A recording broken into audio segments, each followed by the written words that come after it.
o paciente chega ao diagnóstico, que ele vai no neurologista, quando ele procura o neurologista, essa doença já é uma doença pré-existente há muito tempo, né? Quando começa, os primeiros, que começa a família a observar, né? Geralmente o paciente já tem a doença e que já poderia ter iniciado o tratamento, mas não foi observado ou não, né?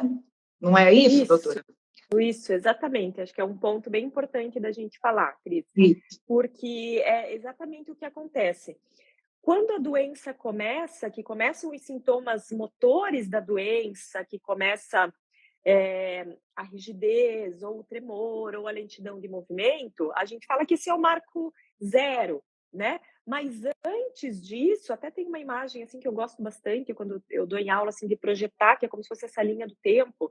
Então, antes disso, antes desse marco zero, a doença já começou lá no sistema nervoso, até no central, no periférico, mas enfim, os neurônios eles já estão sofrendo há alguns anos, às vezes 10 até 20 anos antes da manifestação dos sintomas motores. Nessa fase é muito difícil a gente fazer o diagnóstico realmente, porque a pessoa não tem nada de alteração de movimento. Ela só, às vezes, o que ela pode ter? Perda de olfato, então é um sintoma que pode começar muitos anos antes, então 10, 15, 20 anos antes, diminuição do olfato, com às vezes até perca total do olfato.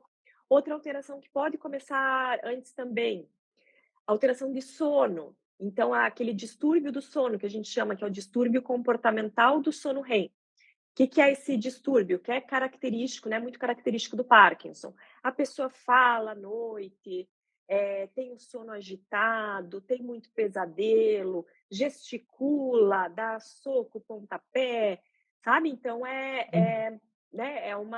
É um distúrbio do sono que é característico. Também pode começar muito tempo antes, 15, 20 anos antes. Depressão também é outro sintoma que pode acontecer, pode ser já do Parkinson mesmo, porque afeta uma região específica do cérebro, que, né, reduz neurotransmissores que provocam a depressão. E outra também, então, distúrbio do sono, depressão e a constipação, intestino preso. Também pode ser um sinal premonitório, que a gente fala, da doença de Parkinson, que também pode anteceder muito tempo antes dos sintomas motores. Então, são alguns sintomas não motores que vão começar lá, essas alterações já começam a nível de neurônio, até que, em algum momento, os pacientes eles começam a ter os sintomas motores, e aí que a gente acaba fazendo o diagnóstico.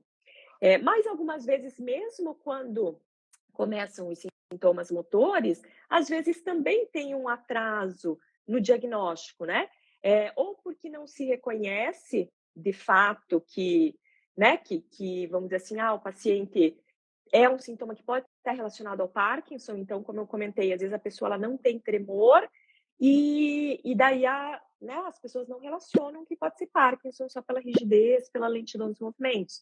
Às vezes é um paciente mais idoso, então, às vezes ele pode, né, às vezes as pessoas acham que é do envelhecimento normal mesmo, né?